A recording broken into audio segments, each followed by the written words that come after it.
میرے بچوں نے مجھ سے پوچھا کہ پاپا جی یہ بتائیں کہ ہم فلسطین سے محبت کیوں کرتے ہیں؟ آپ کے بچے آپ سے پوچھیں یا نہ پوچھیں، انہیں آپ یہ ضرور بتایا کیجئے کہ ہم فلسطین سے اس لیے محبت کرتے ہیں کہ یہ فلسطین انبیاء علیہم السلام کا مسکن اور سرزمین رہی ہے۔ حضرت ابراہیم علیہ السلام نے فلسطین کی طرف ہجرت فرمائی تھی، اس لیے ہم اسے محبت کرتے ہیں۔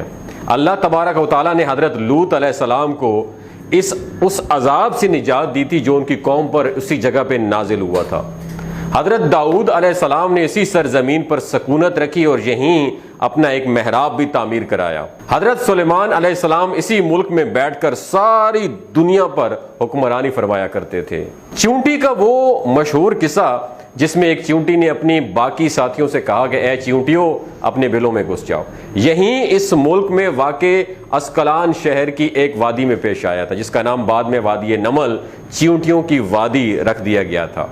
حضرت زکریا علیہ السلام کا محراب بھی اسی شہر فلسطین میں ہے۔ حضرت موسیٰ علیہ السلام نے اس ملک کے بارے میں اپنے ساتھیوں سے کہا تھا کہ اس مقدس شہر میں داخل ہو جاؤ۔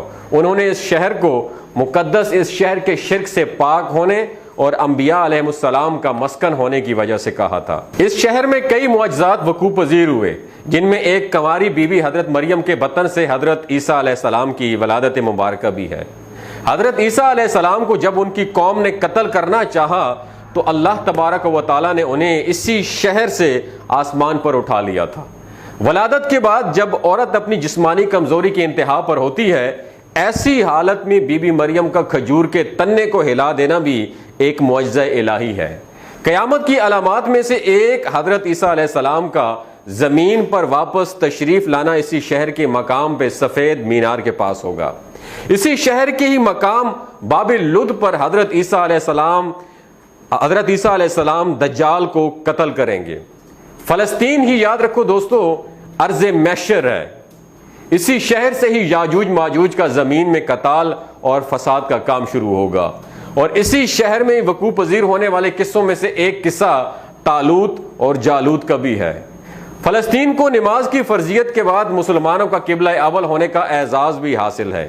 ہجرت کے بعد حضرت جبرائیل علیہ السلام دوران نماز ہی حکم ربی سے آقا صلی اللہ علیہ وآلہ وسلم کو مسجد اقصی جو کہ فلسطین میں موجود ہے وہاں سے بیت اللہ شریف کی طرف رخ کر آ گئے تھے۔ جس مسجد میں یہ واقعہ پیش آیا تھا وہ مسجد آج بھی مسجد قبلتین کہلاتی ہے۔ حضور اکرم صلی اللہ علیہ وآلہ وسلم معراج کی رات آسمان پر لے جانے سے پہلے مکہ مکرمہ سے یہاں بیت المقدس یعنی فلسطین لائے گئے۔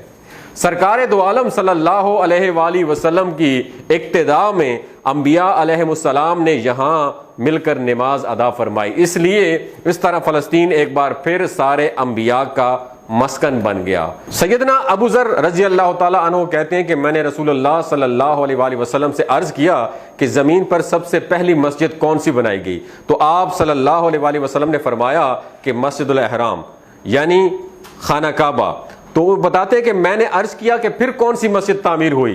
تو مسجد پھر بنائی گئی۔ تو آپ صلی اللہ علیہ وسلم نے فرمایا کہ مسجد الاقصی یعنی بیت المقدس۔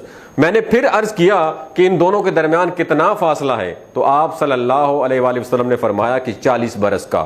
تو جہاں بھی نماز کا وقت پا لے تو وہیں نماز ادا کر لے، بس وہی مسجد ہی ہے۔ وصال حبیبنا صلی اللہ علیہ وآلہ وسلم کے بعد حضرت ابو بکر رضی اللہ تعالی عنہ کو ارتداد کے فتنہ اور دیگر کئی مشکلات سے نمٹنے کے لیے عسکری اور افرادی قوت کی اشد ضرورت کے باوجود بھی ارض شام فلسطین کی طرف آپ صلی اللہ علیہ وسلم کا تیار کردہ لشکر بھیجنا بھی ایک ناقابل فراموش حقیقت ہے۔ اسلام کے سنہری دور عمریہ میں دنیا بھر کی فتوحات کو چھوڑ کر محض فلسطین کی فتح کے لیے خود حضرت عمر کا چل کر جانا اور یہاں پر نماز ادا کرنا اس شہر کی عظمت کو اجاگر کرتا ہے۔ دوسری بار معراج کی رات بروز جمعہ 27 رجب 583 ہجری کو صلاح الدین ایوبی کے ہاتھوں اس شہر کا دوبارہ فتح ہونا بھی ایک نشانی ہے۔ بیت المقدس کا نام قرآن سے پہلے تک ہوا کرتا تھا، قرآن نازل ہوا تو اس کا نام مسجد اقصی رکھا گیا۔